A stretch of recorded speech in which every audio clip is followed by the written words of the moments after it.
What? What? What the hell is this? Harumph. I didn't get a harumph out of that guy. Give the governor harumph. Harumph! You watch your ass. I see you shiver with anticipation. Let the show begin.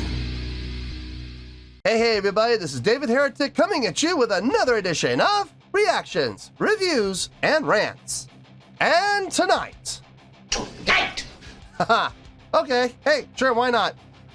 Making their debut on the channel tonight. We have Blink-182. Yes, indeed, how about that? Blink-182 making their debut on the channel. Before we go any further, for those of you who are feeling inclined to doing all the clicks and the likes and the bibbidi-boobidi bob, do me a favor, before you do all that stuff, please watch the whole video first, okay? Give me a chance to actually earn those clicks and likes. Now, after the video's done, if you still feel like doing all those clicks and likes, then by all means, feel free to click away. This comes as a request from Hot Stanky Garbage, and Hot Stanky Garbage wanted to see me react to this. It is Blink-182 with a tune called Down. Now, have I heard the song before? I don't know. I honestly don't know. I know Blink-182 has had a number of hits, like quite a few, not just like one or two. They've had more hits than that. Thing is, I don't know the name of the songs. I know they've had hits. I know for a fact they've had hits. I've heard them on the radio. I've seen them get airplay on MTV. I've heard them songs used in movies and television shows and commercials, played in arenas during sporting events. I know they've had some big hits, but if you were to ask me to just name one song from Blink-182, I couldn't do it. I could not do it to save my life. I don't know a single name of any of their songs. So there is a possibility I might have heard this song before if it was one of their big hits. I don't know. I promise you though, if I start listening to this and I suddenly go, oh yeah, I know I've heard this song before, I'll let you know. That's the truth. You know me, I'm gonna be honest with you guys. This was posted by Blink-182 Media 3. All one word. Yeah. And the video has 3,656 views. Not gonna get you there. Sorry. Look, I'm sure the song is fine. I'm sure the video is fine. I'm sure everything's just fine. I'm just saying, 3,656 views. Not gonna get you there. Other than that, there's really nothing else left to say. Link to the original video will be down below in the video description for your viewing pleasure at your leisure. Let's get started. What do you say? Are you ready? Are you ready? Because here we go. All right, here we go.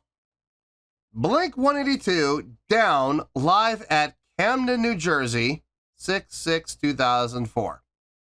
Cool. All right, let's do this. All right, boy, let's do this.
upon her, and I'll take you over if you let me.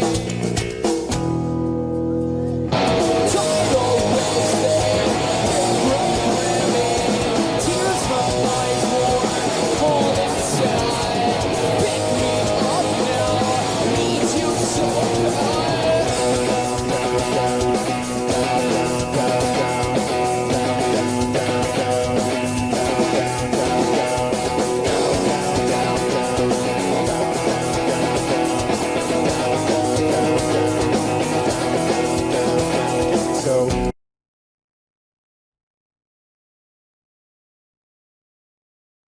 It's good. It's good. It's solid. It's a solid song. The only thing that's kind of impressing me, if I'm being honest, is the drum pattern that the drummer's coming up with. His snare placement is, it feels like it's about, here's the thing, it all lines up. It does all line up, but it feels like on,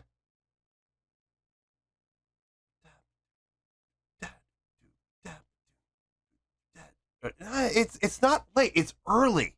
That's the thing.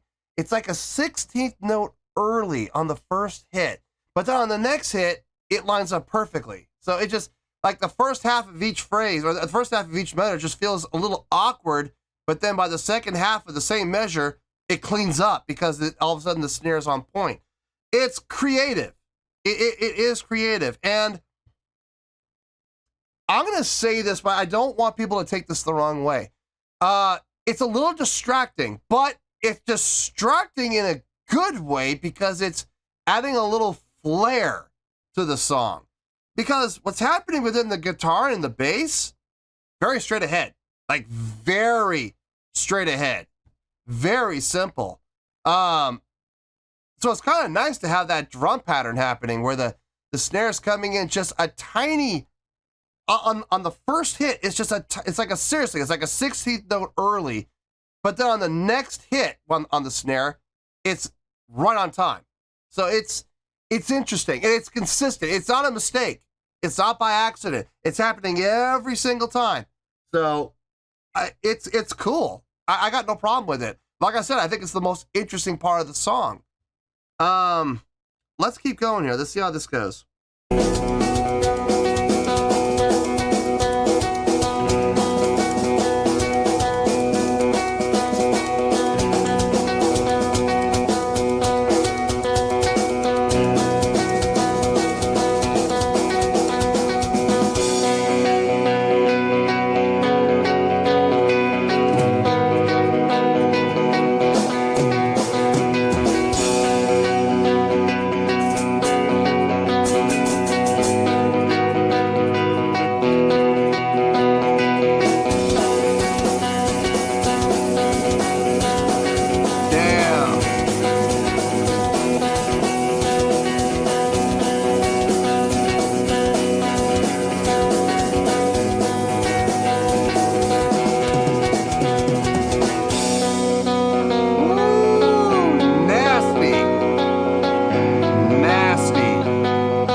Isn't black light technology wonderful?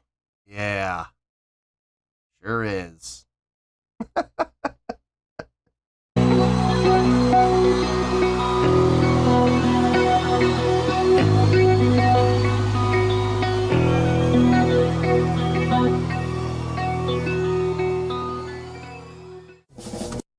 And we fade out there. Interesting. Not the band fade out, production faded out. The video production faded that out with a nice little edit. Interesting.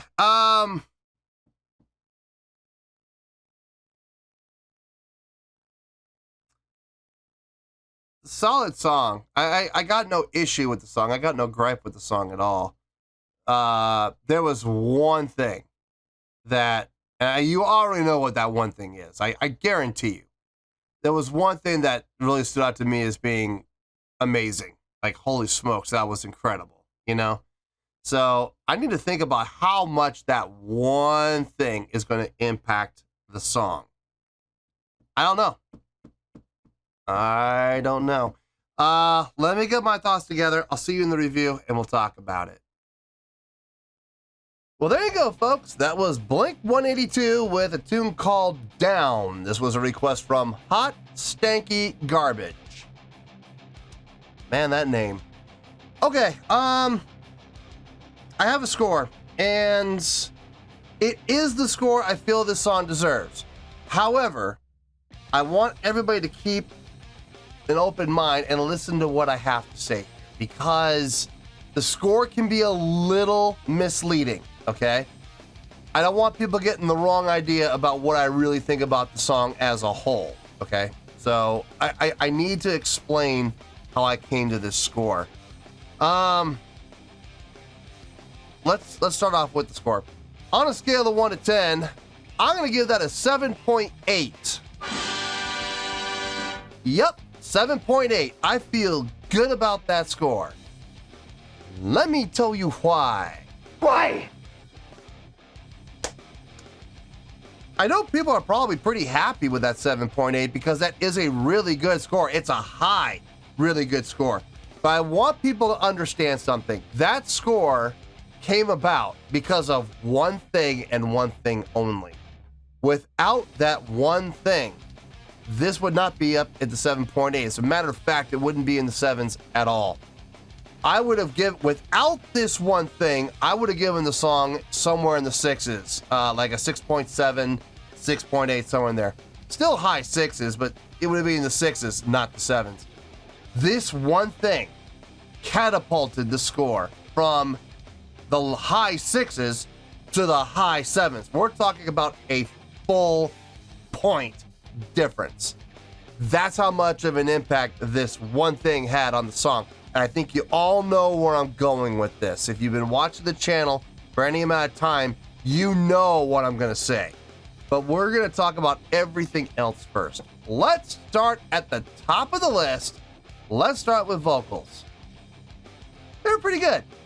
They were pretty good. I'm not going to sit here and say that they were amazing. I'm not going to sit here and say they were great. I'm not even going to stand here and say that they were really good. No, they were pretty good. They were pretty good. They got the job done. They were solid. Okay, I got no issue with them. I didn't hear anything that sounded bad. They didn't do anything really all that impressive from a technical standpoint. Guitar playing, same thing, solid. Nothing I would say was amazing, but solid playing. You know, nothing that stuck out like a sore thumb. Nothing that took away from the song. Everything that was played was conducive to the song and the direction of the song. When he needed to play sparsely, he played sparsely. When he needed to play full, he played full. So everything he did was within the context of the song to get the most out of the song as he possibly could. So no problems there. The bass, I liked it. I actually liked the bass a little more than I thought I was going to when I was thinking about the song as a whole. When I was done, I was like, the bass had a little more impact on me than I thought. It really came down more than anything. It came down to his tone. I like that bright attack that he had on this song. It really helped make the bass stand out. I was trying to imagine what if he had gotten rid of some of the high end and You know, maybe turn up the mids a little bit, or definitely turn up the low end a little bit. And what would have happened? And I'll tell you what would have happened. The bass would have ended up spending money, and the bass quite possibly would have ended up having less impact on the song, because that brightness is what made it stand out, and it helped really give the song some life. If he had a mellow tone with a mellow attack, I mean, still the attack would be heard, but if it was less percussive, less bright, a little more mellow, I don't know, a little more muted, I don't know if the song would have sounded as good as it did. So his tone, big part of it, and his playing was solid. His playing was absolutely solid. I mean, you could set a watch, you could absolutely set your watch to his playing. Was it impressive playing? I wouldn't say that, but what he was playing was rock solid. And at the end of the day, that's what you really want from your bass player. I mean, don't get me wrong, bass players who are able to pop and slap and tap and everything else, hey, they're cool to have. Don't get me wrong. It's nice to have their ability to be able to do that. But if your bass player can't keep a simple tempo, you know, and lock in with the drummer so that they're, you know, playing on the same level and they're playing the, you know, they're all on the same page, well then, I'm sorry, but your bass player really isn't worth anything. I'm sorry, but that's where I'm coming from. A bass player who can't keep tempo is worthless, absolutely worthless. And I will take a solid bass player any day over some flash in the pan, you know, funk master who's able to pop and slap but can't keep a steady tempo. Forget it. Now, overall, I think the song is really good, except for one factor, and that one factor was very impressive. The drumming on this, wow. First of all, the groove that the drummer was coming up with, where he had the snare hit coming in just ever so slightly early, and the first time I heard it, I thought it was a mistake. But then when I heard it the second and the third and the fourth and the fifth and the sixth and the seventh and the eighth time, every single time lining up exactly like the first one did, I was like, oh, that's not a mistake. He's actually playing that on purpose. Wow. What a weird placement on that snare. But it worked. It worked because on the second snare hit within that phrase, it worked out just fine and it lined up perfectly with the tempo of the song, with the downbeats of the song. So I had no issue with it. I thought it was very creative. What really did this for me more than anything was that middle section where the only thing I could think of is he decided to go into a 15-16 feel. So his feel was in 15-16, but he made the 15-16 fit within a 4 by a 4/4 phrase, which means he was playing with a 15-16 feel and adding on an extra 16th beat to compensate each time through the phrase. So the first time through the phrase he played 15-16, he added 1 16th note. But on the second time through the phrase, he had to add an additional 16th note to make it 16. And he did this and did this and did this until he had gone through 16 times, and it lined up perfectly on the downbeat of 1. I'm sorry, I don't care who you are. That is impressive. That is super impressive to me. Very, very well thought out, mathematically perfectly figured out, and then just with precision execution. Though that was impressive. That was absolutely impressive. And that blew my mind a little bit. And because of that one factor, we came out from a 6.7, 6.8, all the way up to 7.8. I feel good with that score, and that is where we're going to stay. So, 7.8, final score, I have spoken. Well, that's going to do it for this edition of Reactions, Reviews, and Rants. Hope you all enjoyed the show. Hopefully, I was able to entertain you. If I was able to put a smile on your face and brighten your day, then I did my job, and I'm so glad I could do it. If you guys feel like joining the fan base, go ahead and click on that button down there. If you guys want to like the video, go ahead and like the video. If you guys want to ring the bell, go ahead and ring the bell. It honestly doesn't make any difference at all to me, but if you guys feel like doing these things, then by all means, feel free to do so. Well, that's going to do it for tonight, folks. Thank you very much for watching, and as always, this is David Heretic signing off, reminding you to stay fabulous. And support each other. Later. Peace.